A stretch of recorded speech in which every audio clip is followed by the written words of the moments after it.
तो अब हम लोग शुरू करते हैं code on wages act 2019। Basically ये जो कोड ऑन वेजेस हम पढ़ने वाले हैं, ये कवर करता है अपने अंदर अलग अलग तरह के लेबर लॉज। जैसे कि इसमें कोड ऑन वेजेस जो मैं बता रहा हूं आपको 2019, ये एनेक्ट हुआ था सन 2020 में। और इसमें 4 मेजर लेजिस्लेशन आते हैं, जिसमें सबसे पहला है इक्वल रेन्यूमरेशन एक्ट 1976, जो बताता है कि अगर एक वर्क प्लेस पर मेल वर्कर और फीमेल वर्कर काम कर रहे हैं तो उनके सैलरी में या रेम्यूनरेशन में आपको किसी तरह का डिस्क्रिमिनेशन नहीं करना है। दूसरा है मिनिमम वेजेस एक्ट, जो हमको ये सिखाता है कि बेसिकली एक पर्टिकुलर एरिया में या ऑल ओवर कंट्री में अगर बोलूं तो वर्कर्स की मिनिमम वेज क्या होनी चाहिए और कैसे फिक्स होनी चाहिए। पेमेंट ऑफ वेजेस एक्ट हमें ये सिखाता है कि manner of payment of wages क्या होता है, मतलब किस तरह से हम वेज पे करेंगे। और पेमेंट ऑफ बोनस एक्ट ये बताता है कि वर्कर्स ने हमारे लिए इतनी मेहनत करी है तो उन्हें क्या बोनस के रूप में मिलना चाहिए। तो 4 चीजों को मिलाकर ये 4 एक्ट देख लो फिर से। Equal remuneration act 1976, minimum wages act 1948, payment of wages act 1936 और पेमेंट ऑफ बोनस एक्ट 1965। चारों को मिलाकर बना कोड ऑन वेजेस 2019। ठीक है, ये अकेला कोड नहीं है, अभी धीरे धीरे हमारी गवर्नमेंट लेबर लॉज को कंसोलिडेट कर रही है। और भी कुछ कोड्स आए हैं, जैसे है code on social security 2020, industrial relation code 2020, occupational safety health and working condition code 2020। ऐसे कई कोड्स और आए हैं, तो हमको एग्जाम में पूछ सकता है, ध्यान रखिएगा। ठीक है, अब हमको करना क्या है इस कोर्स में, जैसे चारों आपको जो एक्ट दिख रहे हैं ना, उनको पढ़ना है। इन्हीं एक्ट्स को क्या है कोड में कंसोलिडेट कर दिया। तो जैसे सबसे पहले इक्वल रेन्यूमरेशन एक्ट 1976। अब ये इक्वल किस चीज की बात कर रहा है? तो इक्वालिटी ये बात कर रहा है मेल एंड फीमेल की, कि इनकी जो रेम्यूनरेशन या वेजेस है, अगर ये एक ही प्रकार का काम कर रहे हैं, जैसे मान लो एक स्कूल है, वहां पे एक मेल टीचर है एंड एक फीमेल टीचर है, तो दोनों की जो सैलरी है इसमें डिफरेंस नहीं होना चाहिए, सेम होना चाहिए, अगर वो एक ही प्रकार के सब्जेक्ट पढ़ा रहे हैं और एक ही पोस्ट पे है। तो इससे सिंपल क्वेश्चन एक ही आता है कि explain the provision of section 3 under the code. ये इक्वल रेन्यूमरेशन की बात करता है। ये कहता है कि there shall be no discrimination in establishment or any unit among employ on ground of gender in matter relating to wages by same employer in respect of same work or work of similar nature। आसान भाषा में, अगर आप एक establishment में काम कर रहे हैं तो एम्प्लॉइज के बीच में किसी भी प्रकार का डिस्क्रिमिनेशन नहीं होगा अगर वो एक ही प्रकार का काम कर रहे हैं। अब यहाँ डिस्क्रिमिनेशन मतलब है जेंडर डिस्क्रिमिनेशन। ये हो गया सेक्शन 3 सबसेक्शन 1। ठीक, अब उसके बाद ये जो बी पॉइंट दिख रहा है सेक्शन 3 सबसेक्शन 2 है, जो बोलता है कि एम्प्लॉयर को ये बात भी ध्यान रखनी होगी कि ऐसा नहीं कि अगर मान लो किसी की सैलरी ज्यादा है तो इक्वालिटी बनाने के लिए उसकी सैलरी रिड्यूस कर दे। जैसे मान लो एक्स एक फीमेल एम्प्लॉय है, इनकी सैलरी 15,000 है, और वाई एक मेल एम्प्लॉय है, इनकी सैलरी 12,000 है। बोले इक्वालिटी करना है तो ज्यादा दिमाग लगा दिया एम्प्लॉयर। एम्प्लॉयर ने क्या किया, जो ये एम्प्लॉय है, कौन सी एम्प्लॉय है, एक्स एम्प्लॉय, जिसको हम बोल रहे हैं फीमेल एम्प्लॉय, जिनकी सैलरी कितनी है 15,000, इनकी सैलरी को ना कम कर दिया। ठीक है, इनकी सैलरी को रिड्यूस कर दिया। क्या बोल के रिड्यूस कर दिया कि भाई साहब आपको तो इक्वल रेन्यूमरेशन।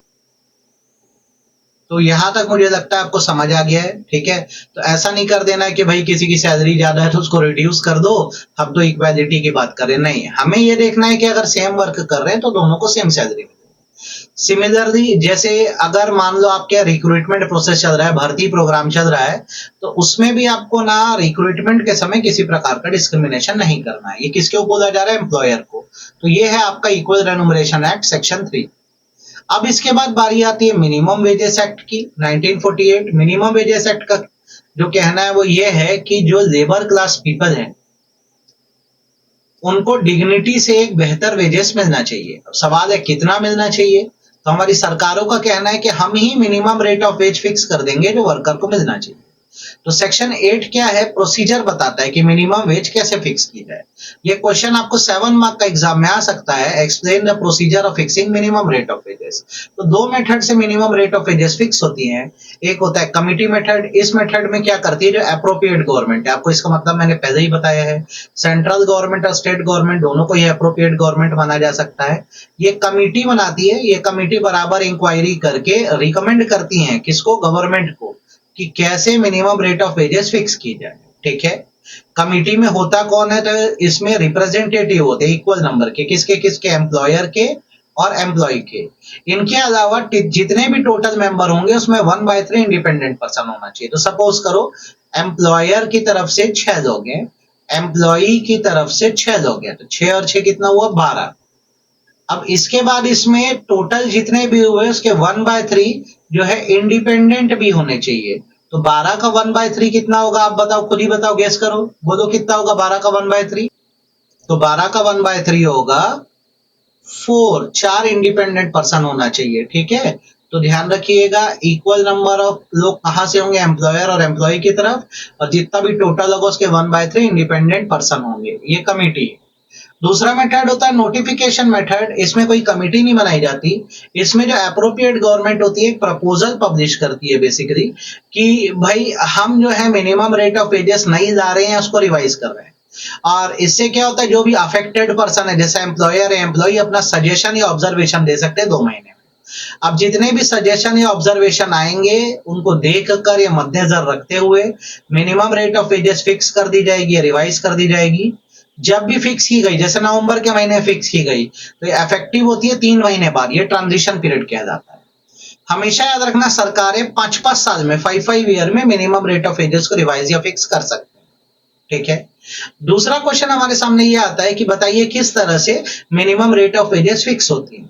तो अप्रोप्रिएट गवर्नमेंट सेक्शन 6 के हिसाब से जब minimum rate of wages fix करती है तो टाइम वर्क के हिसाब से भी कर सकती है और पीस वर्क के हिसाब से भी कर सकती है। ठीक है, अब मान लो जैसे minimum rate of wages time work के हिसाब से फिक्स है, तो ये बाय आवर हो सकता है, बाय डे हो सकता है और बाय मंथ हो सकता है। ठीक है, वैसे ही मिनिमम रेट ऑफ वेजेस में आपको ये ध्यान रखना है कि ये अमाउंट एक मिनिमम बेयर अमाउंट होता है जो एम्प्लॉइज को मिलना ही चाहिए। मान लो एक एम्प्लॉय पीस वर्क में काम कर रहा है जहां की कोई मिनिमम वेज डिसाइड नहीं हुई है, तो उसकी मिनिमम रेट ऑफ वेजेस जो होगी वो टाइम बेसिस पर उसको प्रोवाइड कर दी जाएगी। यह बात ध्यान रखिएगा। जैसे पीस वर्क मतलब क्या होता है, आप जितने पीस बनाओगे आपको पर पीस पैसा मिलेगा, लेकिन इसका अभी मिनिमम अमाउंट डिसाइड नहीं है, तो आपको फिर अभी क्या होगा, टाइम बेसिस पर पैसा दे दिया जाएगा, टाइम बेसिस पर आपको पैसा दिया जाएगा। आप इस बात को मत भूलिएगा, ये बहुत ज्यादा इंपॉर्टेंट है। ठीक है, तीसरा सवाल ये आता है कि बताइए मिनिमम वेजेस को फिक्स करने में सेंट्रल गवर्नमेंट की क्या पावर है।